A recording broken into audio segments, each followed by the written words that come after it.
Money is scary, money is hard, and oftentimes it's the subtle things that we don't even notice that are ruining our finances or are completely rebuilding our finances that we aren't even realizing. So today I want to talk about these 10 subtle choices that are absolutely controlling your finances. So whether you're an absolute finance guru and you've been financially literate for a long time, or this is your first financial literacy video ever, either we're going to learn something, we're going to look at something that we feel so proud that we're not falling into, or we're overall just going to look at this and be like, holy cow, if somebody's doing all 10 of these things wrong, they're going to be absolutely miserable. So let's go ahead and hop into all of them. The first one is, how are you using your credit card? This is a major subtle choice. Because if you're using your credit card wisely and you're paying it off and you're getting credit card points, you're taking advantage if somebody takes it for fraud, you don't have to pay it off, or it's at least a much easier process than it is with a debit card. And you're doing all those things great and dandy, and you're building credit, and so maybe you get a lower interest rate on a house in the future. All those things are great and dandy. However, if you're doing this poorly, and you're getting into credit card debt, and you're then having to pay interest on those payments, and you're basically just screwing your life over, that's a major problem. Credit cards and the use of debt is a big difference between people who are wealthy and people who are poor. Some people can be wealthy without even using debt at all. So oftentimes the best piece of advice I can give is to not use credit cards at all unless you know for a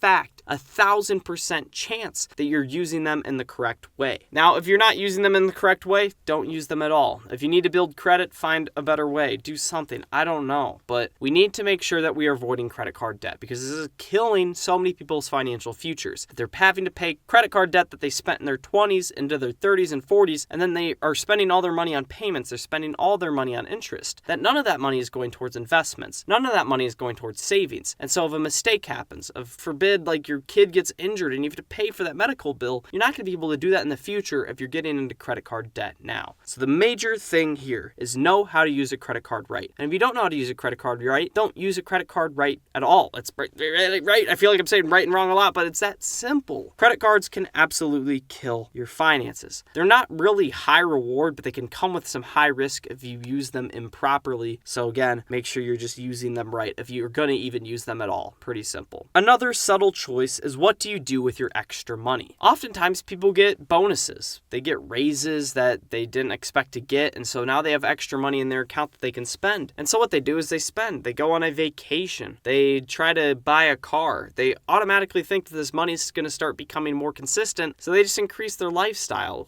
choices a lot. And well, it's fine to spend some money from bonuses and stuff like that. I'm not saying that at all, but don't feel like, oh, I have a bunch of extra money, right? I budgeted this much to save. I budgeted this much to give to a church. I budgeted this much to invest, right? And so now those categories are full. I got a bonus payment that I wasn't expecting to get. I got a dividend payment that was larger than I thought. I'm just going to spend it on a bunch of fast food, or I'm going to buy something super fancy that I don't really need. No, that is extra cash you don't need to spend. Again, if you were planning to go see a movie, go see the movie still. If you were budgeting to be able to eat out a couple times a month, still do that as well. But if you have extra cash and you don't have a necessary need or even a necessary want, you just feel like you're obligated to spend this money, don't do that. Either give some of it away or invest it and save it for the future, because you're going to be able to reach your goals quicker, number one, but you're also just going to have more that's building and building and building to have for later, right? It's pretty simple, but don't feel obligated to spend extra cash you get just because you get extra cash. It's a really simple concept, but if you're able to keep that extra money, you're going to be able to build wealth faster. You're going to be able to delay gratification more, and you might even be able to budget more money to spend next month as well. But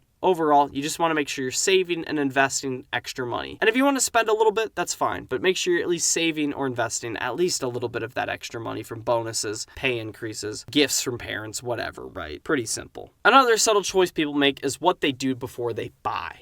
This goes for pretty much any purchase you can make, but the main ones that stick out are major purchases such as a house, such as a car. I'm going to even throw the idea of marriage in there because that is a very expensive decision. The good thing to do is to think through these major decisions. Think through, hey, if I'm going to be going into debt, like if it's a mortgage, am I going to be able to pay this off reasonably? If my spouse loses her job, am I going to be able to still cover the mortgage? If I lose my job, is my spouse going to still be able to cover the mortgage, right? Like, what does that look like? And do we have an emergency fund if that forbid happens, right? People who are really, really bad at this are just going to spend, and not really think about the consequences. The second they get their paycheck, they're just going to spend. The second they see a pair of shoes they like, they're going to spend. When they hang out with their friends at the mall and they window shop and they're like, ooh, I kind of like that, they're going to spend. Smart people who are really good at being financially literate are going to be like, okay, A, do I want this item? And am I going to want this item in 24 hours, 48 hours, or a week? Okay, I don't really know if I'm going to want that item. So what I'm going to do is I'm going to wait 24 hours. I'm going to wait 48 hours. I'm going to wait a week. And if I'm still thinking about it, then hey, I'll consider the purchase, right? And that's just step one. Then it's, okay, can I wait 3 months and get a better deal on this item? Can I wait a year to get a better interest rate on a house? Like, can I do these things to be able to be more financially smart? Then let's go ahead and do that. But this also looks like, hey, am I never going to get a good deal on this item? Like, should I ever even be able to buy this full price? And if that's the case, and I don't really want the item that bad, then maybe I just won't buy it in general. And that's okay sometimes too. And then, is there a place that I can get a better deal at? Can I get cash back? Can I find a little gig? I don't know, right? And then ultimately, maybe can I buy used? Stuff like that. Like, there's so many things that you can consider. And I'm not saying that a financially literate person does all of those things, but maybe checking at least one or two of those boxes, right? Because otherwise, we're going to be buying overpriced stuff we don't need at times we don't need it. And once again, we just get into this overspending habit, and oftentimes what that leads to is credit card debt, personal loan debt, which we talked about earlier, which is just terrible. So again, what you do before buying is very important. But another thing is what apps are on your home screen. This sounds stupid. This sounds crazy, right? Apps? We're talking about our phone? We're talking about our phone habits? Well, yeah, because of all that is on your phone is shopping apps and social media that is encouraging you to overspend and buy stuff you don't need. Well, then that's a major problem. But if what's on your phone is your school and work stuff, and maybe it's a side hustle gig app, I don't know what this looks like for you, but that's much different than having a bunch of shopping apps all over your home screen. And so it's pretty simple. What you leave available to yourself is what you're going to gravitate towards. If you have a bunch of games on your phone, you're probably going to be playing games when you have free time on your phone. If you have a bunch of shopping apps on your phone, then you're probably going to be shopping a lot when you're on your phone. If you have a bunch of investment apps on your phone, then you're going to be checking your portfolio when you're on your phone. It's pretty simple, right? It's not that hard of a concept. I don't have to go far into this. And while I'm not saying it's super healthy to be checking your portfolio every 24 hours or forbid like every 24 seconds, because then you're overthinking your money and you're going to feel like you need to pull your money out when it drops a little bit, which is another problem in itself. But you just need to control what you're intaking. You need to control what apps are on your phone, and you need to make sure you're taking control of your money, and this is a great way to do that. Another subtle choice is deciding what normal is, right? The most basic example I'll always go to when talking about this is food, shelter, and clothes, right? Those are the basic necessities. Okay, I think I got that, right? You need a house, right? You need something over your head to protect yourself from weather, to protect yourself from whatever, right? You need to have a home over your head, a roof over your head. Now, there are two options though. You can go with a super fancy house you can't afford, or you can go with a complete dump. But there's also a third option that I didn't mention, which is the comfortable place in the middle that you can afford, that you like, and that you feel comfortable in. Housing is a necessity, but a mansion isn't. Another thing that we can put this into is cars, right? You need a good car, but you don't need a complete beater that barely works, but you also don't need a Lambo. You need maybe a solid used car that will last you a while and that is comfortable to drive and will fit your family's needs. That's what you need. That transportation need is filled by a good, solid car, right? You don't need to be eating rice and beans and poop for every meal. And I'm not trying to be like disgusting, but you also don't need a fancy rare T-bone steak, limited edition meal, right? You just need a burger that your wife cooks and you eat on a grocery bun with some onions and pickles, right?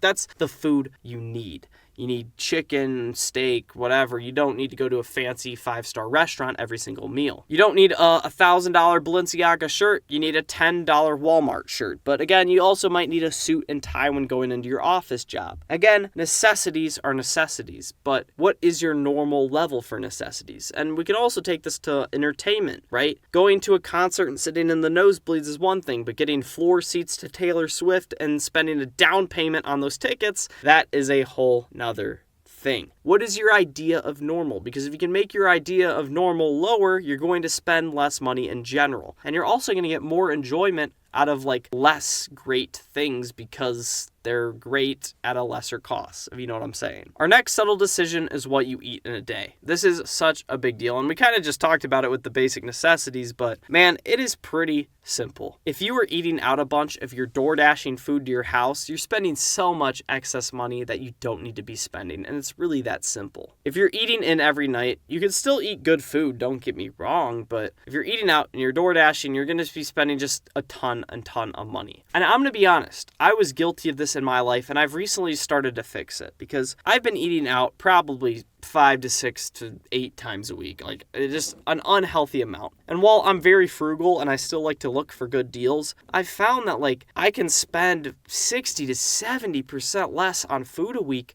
if I just plan and eat in more. And it's not fun. I'm a terrible cook and my food tastes worse, don't get me wrong, but when I see $100 to $200 leaving my bank account every week, that hurts. And I've realized I need to make the decision and pivot. I need to start cooking more food in. I need to get better at cooking. And I need to cook different things so I don't get bored of it. Because if I don't, then I'm basically just throwing a bunch of money away that could be building my financial future. And so I need to be smart about that more. And I'm doing a better job of it now, of course. But check yourself. Are you getting coffee out every single morning when you don't need to be? Are you getting a Big Mac for lunch every day? Right? Those things add up. And especially if you aren't looking for deals like I was, you could be spending twice the amount of money I was. Again, there's a reason restaurants exist. They have to make a profit. And so while you can go to the grocery store and buy the materials to get a burger and a bun and lettuce, it's going to cost a good amount of money still, but think about what like a restaurant has to pay for. They have to pay for advertising. They have to pay for building. They have to pay for the labor. They have to pay for utilities. All of that they are paying for, and that is entering your food cost even if you don't realize it. You could probably make a burger with a bun and toppings at home for $5, and honestly it's probably going to be way cheaper than $5 if you do it in bulk. However, if you go to McDonald's and you get a Big Mac meal, you're going to be paying $14 maybe. Like, it gets insane. And if you want ice cream, then it gets to like $17. And it's like, okay, now we're spending a whole lot of money on a basic necessity, which is just simply food. So once again,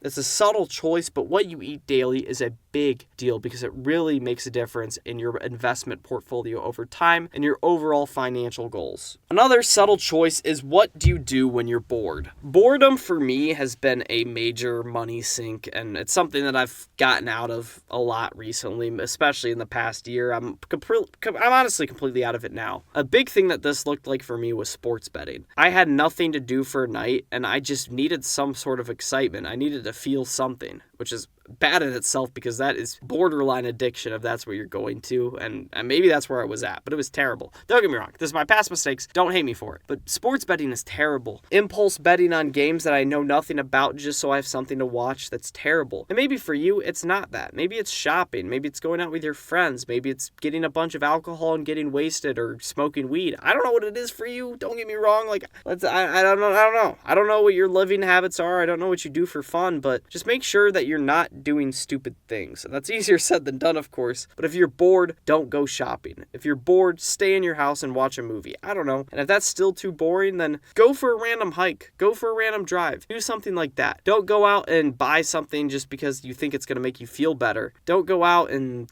blow a bunch of money at a casino just to feel a high. Don't go and bet on sports you know nothing about just to feel a high as well, right? All those things are great in moderation. If you can do it in moderation, then fine. But overall, what you do when you're bored is a big indicator of where your heart is and where your money will then flow as well. And it's a pretty simple concept, but you got to make sure you're dialed in with that. Now, the next subtle choice kind of bleeds with this, and that is, what do you do after 9 p.m.? This sounds really, really stupid, but it is really true. So much money that we don't need to spend is spent after 9 p.m. It's a very arbitrary number. It could be after 8:30, it could be after 8, but we spend so much money on cocktails and beers at bars. We spend a bunch of money getting drunk with our friends, right? Like, we spend money because our brain isn't processing, right? When we get tired and it gets late at night, we impulse spend stuff, then we wake up in the morning and we're like, why did we spend that, right? This could look like getting an anxiety attack almost, sleeping in bed, like, oh, I need that one thing, I need that pair of shoes, I need that backpack, I need that water bottle, I need to make sure I have this by then. And then you buy like express shipping on Amazon, and then all of a sudden you're spending a bunch of extra money on such a small detail and a small product for your life, and you're like, what am I doing, bro? Being smart after 9 p.m. can help you save a lot. a lot of money. This wasn't really necessarily a big drain for me personally, but it was for people around me. I've noticed so much like drinking habits, gambling after 9 p.m., going out and doing stuff that they didn't originally plan to do earlier in the day just because they're bored and they're alone on a Saturday night, and so they go out and spend a bunch of money going to a strip club. I don't know. Bad, terrible habits for morality purposes in themselves, but also they relate to money as well. This kind of also leads back to people with like addictions, right? And this is getting really general, kind of away from the 9 p.m. point, but just to state this really fast. Everybody with an addiction has a money problem because every addiction, like you need money to bleed into it. So if you're addicted to something in general, this is going off topic, but you need to make sure you're getting out of that as well. You need to make sure you're seeking help. And if that means paying for services or help groups that you can go to, that's going to be so much cheaper than the amount of money you spend on the drugs or the alcohol that you're spending money on now. Anyways, that was a big side tangent. Let's talk about thing number 9, which is who you spend time around. We talked about the content you were consuming earlier, but another thing is who are you spending time around? Are you spending time around with a bunch of buddies that just go out and get hammered and drunk and wasted, and so you're spending a bunch of money on alcohol at bars or even picking it up from like a convenience store, right? Like, it doesn't really matter. Like, if your friends are encouraging you to spend a bunch of money, that is a problem because you're probably going to spend a bunch of money. I've talked about this in videos in the past, and it's a super cliche saying that nobody really likes to hear, but it is really true. Your 5 closest friends will be who you become. It's a really cliche saying. It's a really arbitrary saying too, but it's so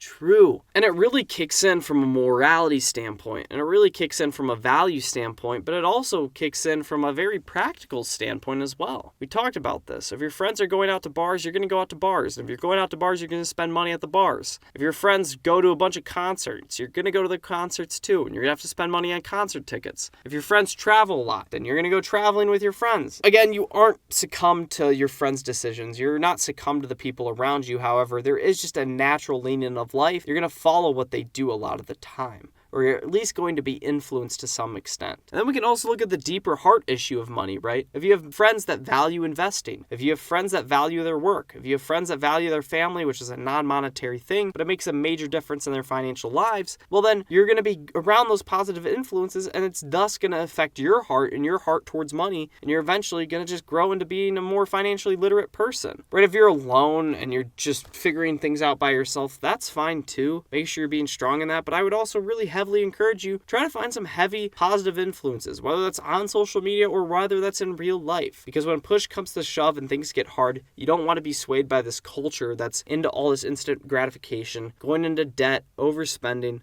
not investing. You don't want to be falling into all of that trash. You want to make sure you have a solid foundation, and that's surrounding yourself with really good, solid friends. And another subtle choice is, how are you spending your time? Time is a very, very, very, very important thing because it's the one resource you're never going to get back. If you waste a bunch of money gambling, you can get it back. If you make a bunch of poor decisions in your past, you can't get that time back. Deciding how you're going to spend your time and making sure you're only being influenced by good influences is such an important thing. And making that plan and sticking to it is also really important as well. Right, say you have 8 hours of free time a week. How do you spend those 8 hours of free time? Do you sit on your couch drinking a beer and watching football? Look, that's fine and that's fun, and shoot, from time to time I might do that as well, minus the beer part. You're not going to be growing money. You're not going to be growing skills. You're not going to be growing meaningful relationships around yourself. So you're just not going to be building towards anything great. And look, that's fine if you want to make that decision, but don't act like your financial life is going to benefit from choices like that, right? Say you want to start a business and you work 40 hours a week, but you still find 20 hours to put towards that business, put towards that side hustle. And then you start generating money, you start generating income. Well, then you're going to be much better off financially. Something that I've talked about in the past and I'll talk about for a little bit here is your income is your biggest wealth building tool. So if you put time towards getting more money, you're going to be able to build more wealth over time. It's really,